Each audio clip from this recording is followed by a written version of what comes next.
San Diego's wild ride towards pension reform is about to get even wilder. Good evening. I'm Steve Atkinson. And I'm Lindsay Pena. Today, the California Supreme Court ruled against the citizen-backed initiative that promised to save the city billions of dollars. 10 News reporter Allison Ash is joining us. And Allison, supporters of pension reform say the fight isn't over yet. Yeah, the Supreme Court didn't reject pension reform. It did say that former San Diego Mayor Jerry Sanders should have negotiated more before actually throwing his hat in with the pension reform group. Now, the pension reform returns to the Court of Appeal, and nobody really knows what their decision is going to be. And what we were talking about is the fundamental principle of who's in charge: the citizens who pay the bills, or the government union bosses who own the politicians.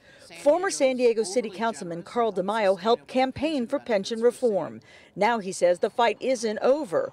Without pension reform, he predicts San Diego will go bankrupt within 5 years.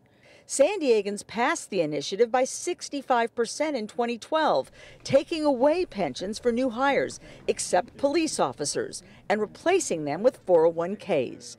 The unions weren't happy. They fought the reforms, and the Public Employee Relations Board backed them up, but not the Court of Appeal. The labor unions took it to the state Supreme Court, which didn't rule on pension reform, but did say former Mayor Jerry Sanders did not negotiate properly before throwing his support toward the ballot initiative.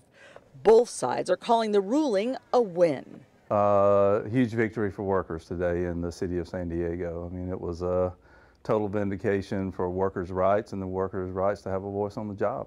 But not so fast. And the question is whether the process, the violations of the process are sufficient to invalidate what the voters passed by 65%. The Court of Appeal could still throw out pension reform, or it could just penalize the city for Sanders' error. Supporters of pension reform say the fight is far from over. The mistake of a mayor does not negate the will of the voters. Late this afternoon, we received a statement from Mayor Kevin Faulconer. He says the city will continue to press on with pension reform, which he fully supports. So the bottom line now is that this roller coaster of a ride of pension reform for the city of San Diego will continue in the courts. Count on 10 News to let you know what the appeals court decides. Reporting live downtown, Allison Ash, 10 News.